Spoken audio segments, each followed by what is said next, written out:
ಪರಿಶಿಷ್ಟ ಜಾತಿಗಳ ಒಳ ಮೀಸಲಾತಿ ವರ್ಗೀಕರಣ ವಿಚಾರಕ್ಕೆ ಸಂಬಂಧಪಟ್ಟ ಹಾಗೆ ಹುಬ್ಬಳ್ಳಿಯಲ್ಲಿ ಸಂಸದ ಗೋವಿಂದ ಕಾರಜೋಳ ಹೇಳಿಕೆಯನ್ನ ನೀಡಿದ್ದಾರೆ. 35 ವರ್ಷಗಳಿಂದ ಒಳ ಮೀಸಲಾತಿಗಾಗಿ ಹೋರಾಟ ನಡೀತಾನೆ ಇದೆ. ಇಷ್ಟೊಂದು ವರ್ಷ ಹೋರಾಟ ನಡೀತಾನೆ ಇದೆ. ಆದ್ರೂ ಕೂಡ ಬಿಜೆಪಿ ಅವಧಿಯಲ್ಲಿ ಒಳ ಮೀಸಲಾತಿ ಜಾರಿಗಾಗಿ ರಾಜ್ಯದಿಂದ ಕೇಂದ್ರಕ್ಕೆ ಶಿಫಾರಸನ್ನ ಕೂಡ ಮಾಡಲಾಗಿತ್ತು. ಆ ವರದಿಯನ್ನ ಈ ಒಂದು ಹೊಸ ಆಯೋಗ ರಚಿಸಿತು. ನಾಗಮೋಹನ್ ದಾಸ್ ಸಮಿತಿ ವರದಿ ಕೂಡ ಒಪ್ಪಲಿಲ್ಲ. 5 ಗುಂಪುಗಳ ಒಂದು ಬದಲಾಗಿ 3 ಗುಂಪು ಮಾಡಿ ಹಂಚಿಕೆಯನ್ನ ಮಾಡಿದೆ. ಬಿಜೆಪಿ ಅವಧಿಯಲ್ಲಿ ಒಳ ಮೀಸಲಾತಿ ಜಾರಿಗಾಗಿ ರಾಜ್ಯದಿಂದ ಕೇಂದ್ರಕ್ಕೆ ಶಿಫಾರಸನ್ನ ಮಾಡಲಾಗಿತ್ತು. ಆ ವರದಿಯನ್ನ ತಿರಸ್ಕರಿಸಿ ಹೊಸ ಆಯೋಗವನ್ನ ರಚಿಸಿತು. ಈ ಒಂದು ನಾಗಮೋಹನ್ ದಾಸ್ ಸಮಿತಿ ವರದಿ ಕೂಡ ಒಪ್ಪಲಿಲ್ಲ. 5 ಗುಂಪುಗಳ ಬದಲಾಗಿ 3 ಗುಂಪು ಮಾಡಿ ಹಂಚಿಕೆಯನ್ನ ಮಾಡಿದೆ. ಸಿದ್ದರಾಮಯ್ಯ ಸರ್ಕಾರ ಸಾಮಾಜಿಕ ನ್ಯಾಯ ಅನುಷ್ಠಾನಕ್ಕೆ ಸಿದ್ಧವಿಲ್ಲ. ಕಾಂಗ್ರೆಸ್ ಸರ್ಕಾರ ದಲಿತರಿಗೆ ಮೋಸವನ್ನ ಮಾಡ್ತಾ ಇದೆ. ಒಳ ಮೀಸಲಾತಿ ಆದೇಶವನ್ನ ಬೋವಿ, ಲಂಬಾಣಿ ಸೇರಿದಂತೆ ಅನೇಕ ಜಾತಿಯವರು ಕೂಡ ಒಪ್ತಾ ಇಲ್ಲ.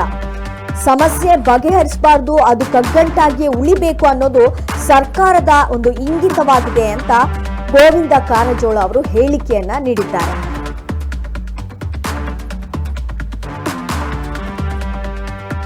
ಪರಿಶಿಷ್ಟ ಜಾತಿಗಳ ಒಳ ಮೀಸಲಾತಿ ಒಂದು ವರ್ಗೀಕರಣ ವಿಚಾರಕ್ಕೆ ಸಂಬಂಧಪಟ್ಟ ಹಾಗೆ ಈ ಒಂದು ವರ್ಗೀಕರಣ ಮೂಲತಃ ನ್ಯಾಯಮೂರ್ತಿ ನಾಗಮೋಹನ್ ದಾಸ್ ಅವರ ಆಯೋಗದ ವರದಿಯಂತೆ 5 ಗುಂಪುಗಳಾಗಿ ಅದನ್ನ ವಿಂಗಡಣೆ ಮಾಡಲಾಗಿತ್ತು. ಆದ್ರೆ ನಂತರದ ಸರ್ಕಾರದ ಒಂದು ನಿರ್ಧಾರದಿಂದಾಗಿ ಇದೀಗ ಅದು 3 ಸಮುದಾಯಗಳಾಗಿ ಒಂದು ವರ್ಗೀಕರಣವನ್ನ ಮಾಡಲಾಗಿದೆ.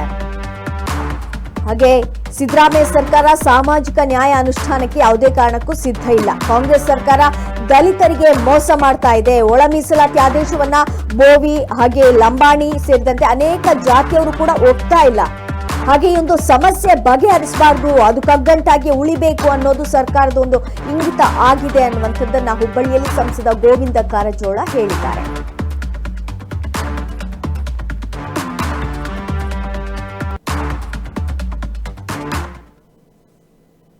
ಆದದ್ದರಿಂದ ಅದನ್ನು ಅನುಷ್ಠಾನಕ್ಕೆ ತರಲಿಕ್ಕೆ ಆಗಲಿಲ್ಲ.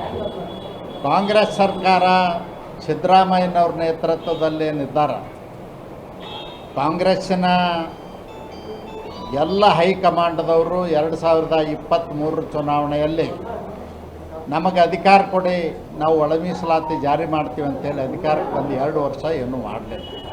ಕಳೆದ ವರ್ಷ ದೇಶದ ಪ್ರಧಾನಮಂತ್ರಿಗಳಾಗಿರ್ತಕ್ಕಂಥ ನರೇಂದ್ರ ಮೋದಿಜಿಯವರು ಸಾಮಾಜಿಕ ನ್ಯಾಯ ದೃಷ್ಟಿಯಿಂದ ಸುಪ್ರೀಂ ಕೋರ್ಟ್ನಲ್ಲಿ ಅಫಿಡವಿಟ್ ಹಾಕಿ ಒಳ ಮೀಸಲಾತಿ ಕೊಡಲಿಕ್ಕೆ ನನ್ನ ಸರ್ಕಾರ ಬದ್ಧತೆ ಅಂಥೇಳಿ ಕಾನೂನು ಇಲಾಖೆಯ ಅಧಿಕಾರಿಗಳನ್ನು ಮತ್ತು ಸಾಲಿಸಿಟರ್ ಜನರಲ್ ಅವ್ರನ್ನ, ಅಟಾರ್ನಿ ಜನರಲ್ ಅವ್ರನ್ನ ಕೋರ್ಟ್ಗೆ ಕಳಿಸಿ ವಾದ ಮಾಡಲಿಕ್ಕೆ ವ್ಯವಸ್ಥೆಯನ್ನು ಮಾಡಿ ಒಳ ಮೀಸಲಾತಿ ಅಂತಕ್ಕಂಥದ್ದು ಸಾಮಾಜಿಕ ನ್ಯಾಯ ಅಂತಕ್ಕಂಥ ದೃಷ್ಟಿಯಿಂದ ಸುಪ್ರೀಂ ಕೋರ್ಟು ಕೂಡ 7 ಸದಸ್ಯರ ನ್ಯಾಯಪೀಠ, ಸಂವಿಧಾನ ಪೀಠ ಆದೇಶ ಮಾಡಿ 1 ವರ್ಷದ ನಂತರ ನಾಗಮೋಹನ್ ದಾಸ್ ಅವರ ಕಮಿಟಿಯನ್ನು ನೇಮಕಾತಿ ಸಿದ್ದರಾಮಯ್ಯನವರು ಸರ್ಕಾರ ಮಾಡಿದರು. ಕಳೆದ 35 ವರ್ಷಗಳಿಂದ ರಾಜ್ಯದಲ್ಲಿ SC ಜನಾಂಗದಲ್ಲಿ ಒಳ ಮೀಸಲಾತಿಗಾಗಿ ಹೋರಾಟವನ್ನು ಮಾಡ್ತಾಯಿತ್ತು. ಹಿಂದೆ ಮೂಗಿಗೆ ತುಪ್ಪ ಸವರುವಂಥ ಕೆಲಸವನ್ನು ಮಾಡಿ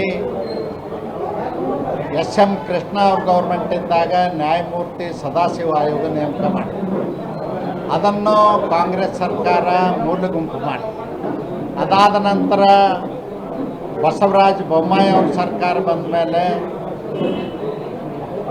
ನಮ್ಮ ಕಾನೂನು ಮಂತ್ರಿಗಳಾಗಿರ್ತಕ್ಕಂಥ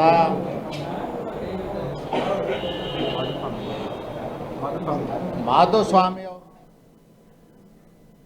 ಕಳೆದ 35 ವರ್ಷಗಳಿಂದ ಒಳ ಮೀಸಲಾತಿಗಾಗಿ ಹೋರಾಟ ನಡೀತಾನೆ ಬರ್ತಾ ಇದೆ. ಹಾಗೆ ನಾಗಮೋಹನ್ ದಾಸ್ ಸಮಿತಿ ವರದಿ ಕೂಡ ಒಪ್ಪಲಿಲ್ಲ. 5 ಗುಂಪುಗಳನ್ನ ಮಾಡಿತ್ತು ನಾಗಮೋಹನ್ ದಾಸ್ ವರದಿ. ಆದ್ರೆ ಅದನ್ನ 3 ಗುಂಪು ಮಾಡಿ ಹಂಚಿಕೆ ಮಾಡಲಾಗಿದೆ.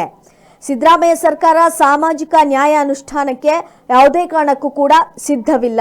ಕಾಂಗ್ರೆಸ್ ಸರ್ಕಾರ ಈ ದಲಿತರಿಗೆ ಮೋಸವನ್ನ ಮಾಡ್ತಾ ಇದೆ ಅನ್ನುವಂಥ ಒಂದು ಹೇಳಿಕೆಯನ್ನ ಹುಬ್ಬಳ್ಳಿಯಲ್ಲಿ ಸಂಸದ ಗೋವಿಂದ ಕಾರಜೋಳ ಅವರು ಹೇಳಿದ್ದಾರೆ.